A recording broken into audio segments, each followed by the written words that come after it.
Welcome back to the Your Invisible Advantage podcast. It's me, T, and today we have a solo episode. What we're talking about today is how social media has evolved and changed over the many years that we have all been online. And if you are building a personal brand, if you are building a business online, things that you need to know about how you're navigating and leading yourself on social media, that is only going to help you make more sales, have more influence, get more visibility, but most importantly, connect to your people more so you actually feel like you do get to build what you say you're here to build. I know so often people are putting so much effort into content, they're showing up consistently, they're posting every single day, and they think like, when is it going to be my turn? You know, like they're seeing everyone else win, they're celebrating them, they love following along their journeys, and they're like, and I know my time is coming and I want to get ahead of the curve. And I'm going to tell you today some things that you can really start to focus on for the rest of this year and, you know, into beyond, to really make sure that you are leveraging your personal brand as much as you can. Because as we know, markets change and shift. Something that worked 6 months ago isn't going to work 6 months from now. You know, things evolve, people evolved, we adapt how we're using social platforms, and this has been seen time and time again. When we first started social media, have a think about what we used to use it for. We used to use it to talk to our friends. We used to use it to just get on and have a chat with people because we didn't really have phones. So it was like, as in like it wasn't really that big of a thing. So we would get on social media, we'd have things like MySpace, we would connect to people, post funny things on people's pages. Then all of a sudden it went to consuming short form content, and we were like, oh wow, we can actually start to share content, not just written things or a photo. And then people started to really enjoy being entertained on social media. Then we went into people learning that, you know, they could leverage something that they were really good at and get paid for it. So then we went into a really heavy education time in social media. So it went from being friends and just a way that you connect with your friends to now being a way that you get paid for something, like teaching people skills, teaching people things that they don't know, because no one really had so much access to the internet.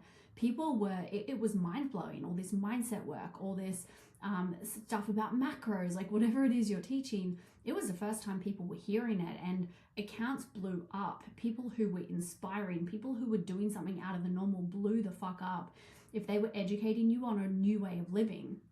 That's how social media essentially started when Instagram started. And then of course, social platforms like TikTok and that followed, but it was essentially, what can you educate me on? Now education is actually, it's funny, coming back into swing. So education is, it kind of went away for a little bit where people were like, no one likes education, and now it's like coming back in. But there's a different take on it, which I'll get to. But essentially that kind of went out once AI came in, because everyone could now get everything in the education sense online. They could get everything they needed from ChatGPT. Even Google does a better job now. So it's like AI kind of changed how we use social media. That's been for the last few years. And it has really been about, all right, now how do we use social media? So it's been interests. You have been sharing how things that you were interested over, topics that you love, along with topics you can help someone with. And it's really been, how do I make my mind be the unique thing about me, right? So it's been, how do I showcase my interests, how my brain works, so that people can see the things I'm interested in, they take an interest too, and then they start to follow me. And that's why we follow people. They've got same interests, same identity, same lifestyle, same values that they want. So it really became around who has the values, the interest, talks on the topics I like. And it was like topics. So what topics do you talk about? Do I like that topic? Cool, I'm going to come follow you, right? Then we start building parasocial relationships, which has happened the whole time. People start becoming in love with people's personalities. They start becoming in love with the actual human themselves, no matter what they do. And then we come into the era where education is coming back in, but it's like a different type of education. It's not what do you know? It's what do you know and where did you learn that? How did you get to that wisdom? What failures? What setbacks? How did you actually get to that conclusion? Tell me how your brain specifically works around that thing. I'm really curious to like how you got to that conclusion, because now with AI, people don't actually know if you know your shit. So before AI, no one would look at me and think like, let's say for example, I do like human psychology, mix it with branding, high performance, leadership, business coaching, systems, etc. No one would look at me back in the day and think, oh, she's like a fraud, right? I mean, no one looks at me now and thinks that. I'm just using myself as an example for what I teach. And essentially, back then, because AI wasn't a thing, people were like, well, everything she's posting has come from her. Like, she's been the one doing it. Now that AI is here, right? Me, I'm good because I was doing it beforehand. So people like just know that I've been doing it forever. So they know my knowledge isn't AI knowledge. But new people coming in, people don't know that your knowledge isn't AI. People don't know that you're not just typing in, teach me about psychology of this, let me do a video on it. And then off you go, and you don't actually know what the fuck you're talking about. You're just reading off a script on there. People, if they sense any part of that, they will break trust immediately with you, which is why I'm so lucky, because I'm actually like, I don't need to use AI at all for my content. I have no script in front of me right now. I don't even know where the fuck this episode is going, but like I trust that it's going to go where it needs to go because I know my shit. I know I can talk on it, and that is very rare. So people are looking for people like that, people who have a little bit of that messiness, a little bit of that chaoticness, a little bit of like breaking the traditional mold of like just a set structure, teaching me this thing. They're like, cool, but I want to see your humanness. I want to see your fuck ups. I want to see how your brain got to that conclusion. What's your unique background on that, right? And we're coming into that where people, they still love education. Education in my mind will never die. People are always wanting to be more intelligent. People are always wanting to not feel inferior. Like, it's a human thing to want to feel superior, right? So as humans, we're all driven by status. We're all driven by power. We're all driven by not wanting to be inferior. Therefore, education will never die. It's more so what we're using that for, how we're leveraging that in our content to actually showcase to people we know what the fuck we're talking about and how our unique brain works. Now, what so many people, I actually saw a really good video, and I forget the guy's name. And he did a video kind of similar to this a little bit, now that I'm thinking about it, but maybe this is where this spark came from. I was just like, I just want to get on and talk about it. Now I'm thinking about it, I'm like, maybe I was influenced by his video. Either way, he did a video on, and I forget his name, but he did a video around social media and what he thinks is going to come into swing, like next, what's the next evolution. And I couldn't agree with him more, but I do think that I do have a bit of a different view than what he said. He said it's like personality is going to come in more. I do agree with that. I do think that personality is going to come in more, but I also think that never went away. But I think people dried that up. And I think personality over professionalism is really going to come in. People are wanting to connect to raw, authentic, vulnerable, real people behind the scenes. They don't want to see all the success without what it takes to get there. And I think more people are starting to show that. That's why someone like Jessie Jean did so fucking well in what she did, because she didn't pretend to be the guru. She didn't pretend she had it all figured out. She was like, I'm taking you guys behind the scenes of me as a human, what I'm navigating, what I'm building. People want to get on board with that for two reasons. People want to see what you're building, how you're navigating things, how you're working on things, because as humans, we either love to look at someone setting a goal for themselves. I was explaining this to my client the other day. We did a VIP at the Gold Coast, and we're building a series for her that she's going to start to put on her social media. And I was explaining why it's going to work from like a psychology lens. I always look at things. And so what's happening when people are following along with journeys like that, let's say Jessie's, for example, what they're doing is they'll follow for two reasons. Number one is they see her trying to do something that they feel similarly, and they're like, I'm going to watch you to see what happens to you, because I want to know if I was also to do that, or if I was to follow a similar path, because I feel like I want to, or I am currently.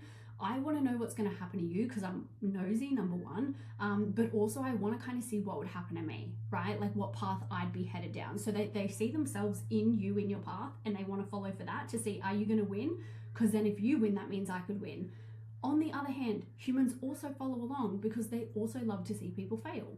So they either like to see people progressing up until they win and then people don't like them, and they'll make an excuse for, they only got there because of this, or they only got there because of this, or they want to follow along because they want to see that person fail at the thing they publicly said they want to do. Either way, people are wanting to follow along, and then if you win, it's just a win, right? And if you don't, it's wisdom. But that is what is really working at the moment, is people being honest about their journey, not putting their success on a pedestal. It's like, hey, yes, I'm successful, and this is also happening, and this is a reality behind the scenes.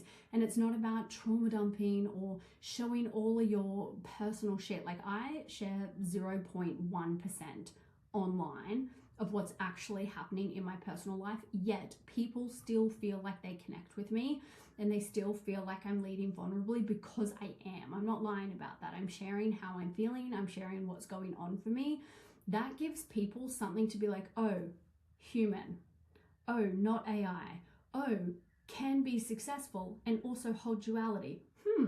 Taylor's a permission slip for that.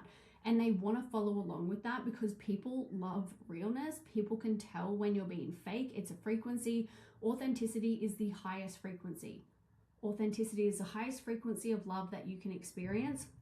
And that means to be all of you, everything that you are, without trying to change, mold, shape yourself to be anything other than what is in this current moment. And authenticity, we're never going to be like fully authentic. I don't believe that we ever can, because we'll risk being isolated from society. It's essential that we do learn to fit in with society.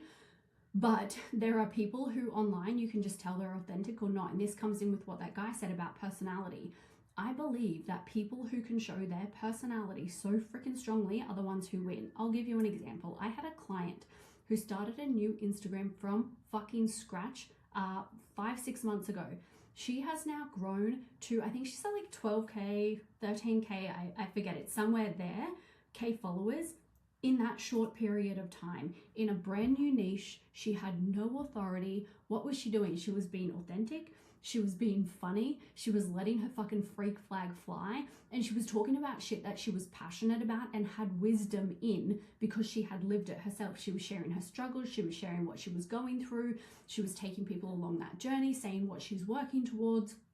That gained her so much freaking traction, and her account just continues to grow, right? There are different types of social media. Some people are building more of a this personal brand is about the offer specific, and I don't really want much of me in it. And then there is another type of personal brand, which is I'm going to inject like a lot of me into this because that feels really good for me to put more of myself in it. And I don't want to create content if it's just about an offer. Two different types of personal brands, both perfect, both work really well. I work with clients who do both, and that's why it's so important you understand how you want to show up on social media. But the things that I'm going to tell you that are really important moving forward for you, get a pen and paper. Number one, you are going to want to make sure that what you are showing up with is authentic to what is truly on your heart to share. And you could talk about underwater no matter what. This comes in with authenticity. This comes in with personality, because if you can't talk about something like just off the top of your head, why the fuck are you even doing it? Why are you posting content on it? You're going to struggle. You're going to have a hard time. You need to know your shit so much better than AI knows your shit. So number one, know your fucking shit. Know what you want to talk about. Know what topics you are interested in. We're still in the interest media. People still want to relate to people who have similar interests, right? That will never go away because it's like dating, right? You think about social media like dating. If you see someone who's into going camping and hiking, but you're a fucking bubble bath and champagne by the pool type girl, do you think your interests line up? They don't. You're not even going to go on a first date with that person. Interest, super, super, super important, okay? Very important. Don't rule it out. We need it. But you need to be able to talk about whatever the things are underwater and let them evolve with you. If you cannot let them evolve with you as you grow, then you don't have a personal brand. You've caged yourself into just posting about your offer. That's when you find it really hard to evolve personally, and your social media suffers because of it. I see this happen all the time, is people don't inject enough of themselves and things that they're interested in. You need unique DNA in your brand. That's really important. Know your shit that you can talk about underwater. Number two, actually put your fucking perspectives. How does your brain work? Don't go with the status quo just because that's what everyone else in your niche is doing. Don't say the things that every other person is saying just because a trend went around and you thought, oh, that trend worked for everyone else, I'll jump on it. If you like the trend, for sure, get on the trend, but be careful not to overdo shit like that, right? There are some trends I will jump on and then other trends that I don't touch with a 10-foot pole, because there's some that I'm like, that will really add to what I'm here for with my social media, and then other ones that I'm like, I feel like I would just be adding noise to the space where everyone's already said the same thing. Like, nothing about that is unique to me. I mean, it's an opinion, like, but how many people can say, oh, you need to be authentic in your personal brand? It's like, no fucking shit. So like, I don't really need to add that piece of content that's trending to social media, because there's no point for me. There's no point for me to get my unique point of view in there, or my story, or, you know, something that like I do individually. So then I'm kind of like, it's kind of a wasted piece of content on my feed, right? So if I don't have a unique take on something, or a unique perspective, or even just lived wisdom on the thing, or a client doing the thing, then I'm kind of like, what, like, I don't need to add my 2 cents. It's like people who create content on, here's how to track your peanut butter. It's like, yeah, that's fine. You can do that type of content, but it's like, how many other fitness coaches are doing that content? Why don't you tell us a story about the time that you couldn't lose weight for 5 weeks and you had no idea what it was because you were tracking your macros perfectly, and then all of a sudden your partner told you that he'd been buying you the wrong peanut butter, and you were like, what do you mean? Like, this is the one we always get. And he's like, no, it's not this one, blah, blah, blah. And then you checked the calories, and the calories were like double the one you normally get. And you were like, oh, now it finally makes sense why I couldn't lose that weight. You know, why don't you tell us that story instead of like, here's how you track your peanut butter. Like, everyone online is doing that piece of content about peanut butter. So it's like, just getting those ways of storytelling, unique perspectives, wisdom, get them coming through, get them flowing through.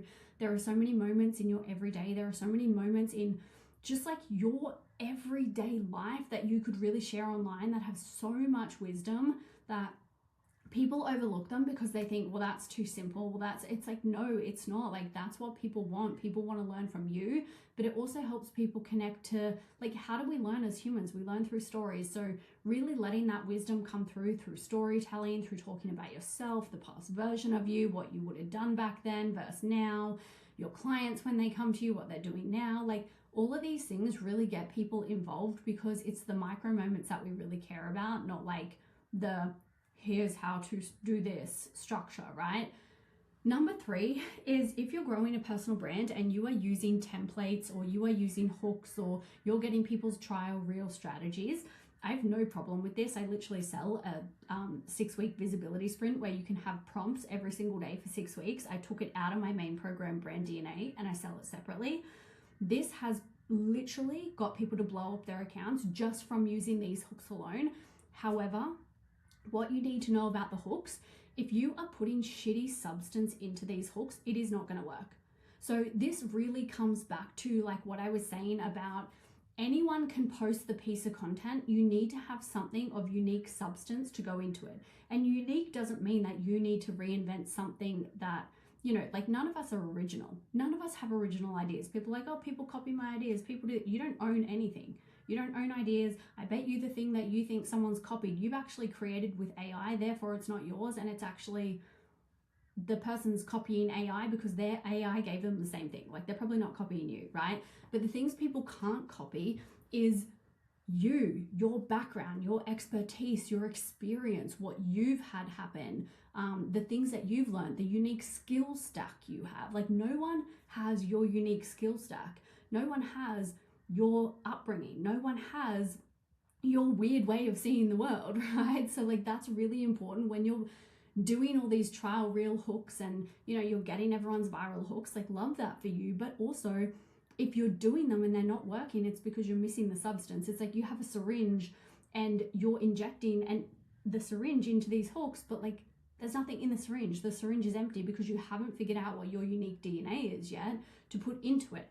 That's really fucking important, because your unique DNA is a mix of everything: your positioning, your personality, your purpose, your vision, your mission, your through line, like the way that you create content, the pillars that you create with. And that's what are we up to? Number 4 is pillars. Everyone gives pillars a bad rap. I get it. I fucking don't I don't like content pillars either, but the way that I teach it is so different. It's not like content pillar of like, all right, talk about fitness, all right, talk about mindset, all right, talk about systems, all right, talk about content. Like, that's not the way that we do pillars in my world. The way that I do pillars is super simple. It's kind of like buckets. And I think of it like your content can have 3 different buckets. It's either about your offer or your knowledge or your skill. That's your business. That's probably the thing you sell, okay? That's one bucket. That you can put educational content, you can do testimonials, you can do your background, what you've done, blah, blah, blah. All of that in that. You can do problem awareness content, you can do agitation, you can do leadership, like all of that can fall in there. Then we have the you pillar. The you pillar is what makes people fall in love with you, connect to your personality, connect to the type of person you are, the way that you lead yourself, the way you handle challenges, the way you make people feel seen, the way that you show up and connect to your people and they love you and they're in your DMs and they just like, Taylor, you're like my bestie, love you, like don't know what it is, but you're one of the only people I love, like slay. I get that all the time. My you pillar, that's what that is. It's like, how do I connect to people and show to them that I'm showing up authentically for them, therefore they feel safe to show up authentically for me, right? So that's like my interests, my hobbies, my things I like, my things I'm doing in my life. All of that is a part of my you pillar, what I'm focusing on, what I'm building right now, like going overseas, like all these different things. It's all building my podcast. So the things I'm currently doing. Then we've got the third pillar, which is the identity pillar. The identity pillar is where we really come into what's my through line for my business and my brand? What world am I creating with my brand world? What type of like cult would I like to create, as in culture, right? Cult is just a community of people. What type of culture of people would I like in my space? How do they make decisions? How do they think? How do they move in the world? How do they, what are they against? What do they stand for? What do they stand against? Like, what's a heaven? What's a hell? What are they trying to achieve in life? That's the identity pillar. And this is what I teach inside Brand DNA. All three of those really make up your world as a whole for the ecosystem of your messaging. And then your positioning comes into your, like all of that through line for all of them will be like your main positioning and argument online. And then that's really, really important that you guys have that covered in building a personal brand. Because if you just talk about yourself, well, then you're providing no value. But if you just talk about your offer and the value, well, then you're providing no connection. If you're just talking about yourself and then the offer, but you're not painting any type of identity for people to step into, then they'll probably buy once, but not be repetitive buyers and buy into your culture and stick around over the years of evolution. So we can see how we need all three of those woven together like your DNA, right? That's the whole point. So that's really, really important. I don't even know what number I'm fucking up to now. Number 5, maybe, is we need more people creating content in the way they fucking want to create content. You need to be testing data constantly on your content to figure out what works for you. In the era of personal brand moving forward, there is not one way to create. People like do Yap videos, do carousels, do fucking trial reels. They all can work based on you, the creator. What's your creator style? How do you like to create? What is easy for your lifestyle? What fits in with the way you want to run your business, right? Do you like to edit? Do you not like to edit? Like, you've got to make it work for you, but you've also got to make it work for your audience. How do your audience like to consume? You need to be testing data. How do they buy? How do they watch? How do they consume? How do they interact? Like, all of these things, super, super important. And then the last thing that I will leave you with, and I will shut up because I have no notes and I could just literally keep talking forever. If you want to hear me talk forever, get into Brand DNA. All of this is, in way more depth in there, and it will do it all for you. But essentially, the last thing you really want to focus on when it comes to a personal brand is giving low-hanging fruit engagement methods. What I mean by this is people focus too much on going hard with like selling and talking about their offer that they forget to have the little micro touch points with people to connect to them, right? No problem with selling. If you are not selling, if you are not owning that you want lots of money, you want lots of visibility, you want lots of success, like, no amount of strategy can help you. You got to own that you really fucking want it and that you are here to build something that is on your heart, your mission, your vision, your purpose, and you're pulling them all together to build your vision. You need to have that down, that you want lots of money, you want lots of impact, and you want lots of influence because you want to change your life first. And then as a byproduct, you're going to change other people's lives. You'll get paid for that. And as the byproduct, you'll change your own life, right? So you want money. Money's the coolest. We love it. But also, along the way, we need to not forget that we're just here to sell. We are in service first. As personal brands, we are in service first. And if you get entitled to think that everyone must buy from you or everyone always has to just care about what you have to say, it'll be the quickest downfall for your personal brand. You want to give people low-hanging fruit to engage with you so that they feel safe enough to come and have bigger conversations with you. An example of what I mean by this, I could say, what should I have for dinner tonight, guys? Should I have chicken teriyaki or should I order pizza? I'm really trying to blah, blah, blah, not put not like think I'm back in Rome eating pizza every day, but like honestly, I just want pizza again. Talk me off a ledge. And people could vote. They could vote for the pizza. They could vote whatever. It's a low-hanging fruit. It means nothing in the grand scheme of things. But what am I doing? I'm giving someone something that they can just reach out. It's like hey, I'm here, right? And they're just like that, tap that. It's easy to engage. You're teaching people to engage with you. You need to understand that as a brand, we have to teach people in our world how to interact, how we hold ourselves, the standard we hold ourselves to. Like what we do on your social media is all up to you. The type of engagement you get, the type of sales you get, the type of people you get, it's all up to you. You're in charge of crafting and molding that. And this is the easiest way to get people to feel safe to send you messages, to ask about your services, to all of that. Do you need it? No, absolutely not. You don't need it. It just breaks down that barrier for people and makes people feel like they can connect with you, not just because like you have something to sell them. It's because like, hey, she's actually like a fucking real person on the other side of that. She's letting us into making decisions for her, whatever. And then like you get to connect with people. And then when you have the bigger ask, when you have the bigger things, they're gonna be like, oh, well, I already DM her, or I've already had a conversation with her. But you think about how scary that first DM to someone is. You're like, oh my God, are they even gonna reply? Am I gonna get left on red? Like even the top of the top of the top people like feel like that sometimes. So it's like, just keep in mind, someone has to break the ice first, and it's your job to give them icebreakers. It's your job to be like, just low-hanging fruit. Do you guys keep your sauce? Settle an argument for me and my partner. Do you keep your chocolate in the fridge or the cupboard?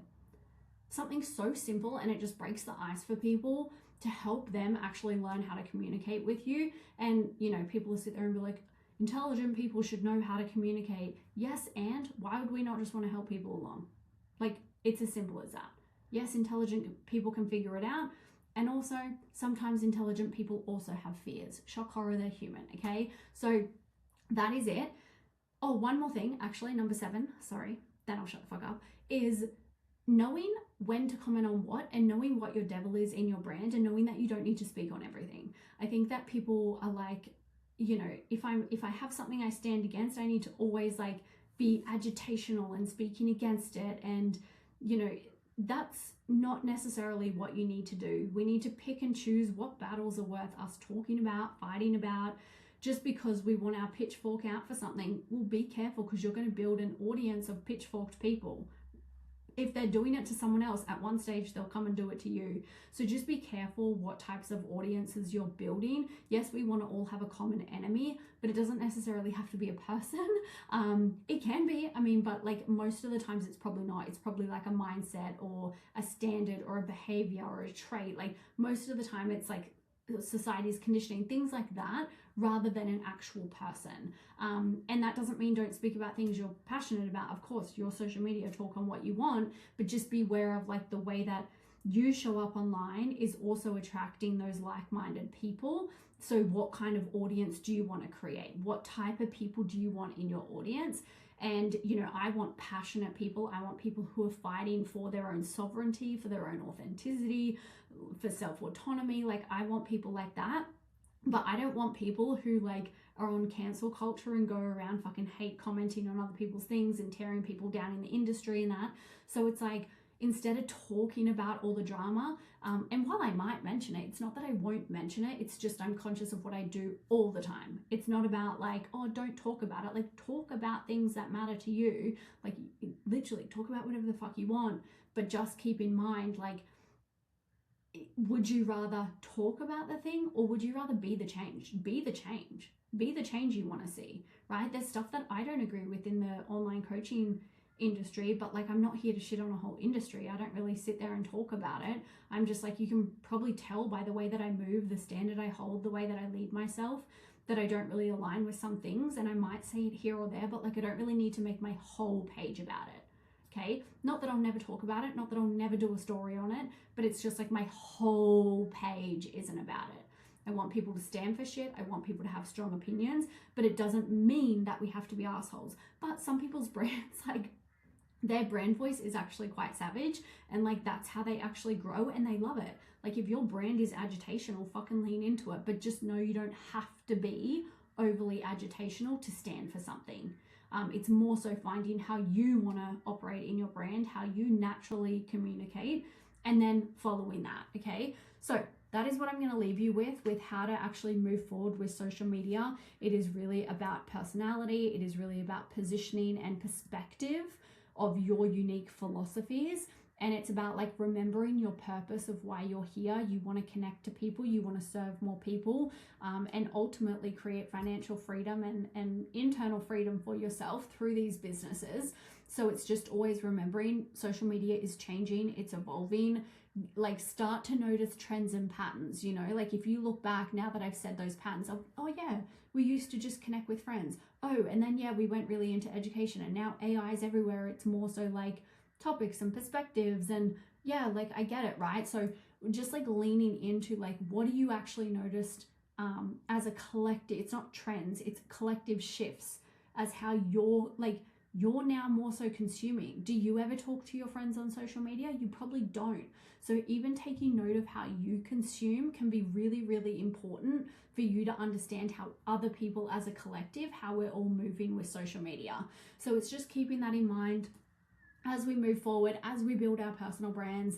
And I really hope this episode has been insightful for you. I love personal brand building. I love helping people understand why they're sabotaging, you know, undervaluing themselves, like underpricing themselves, under influence that like they actually want more influence, but they can't figure out why they're not getting it. Like I love understanding all of this, and I love helping you guys understand yourself better so that you can lead better, so that you can make money better, so that you can create better, think better, sell better.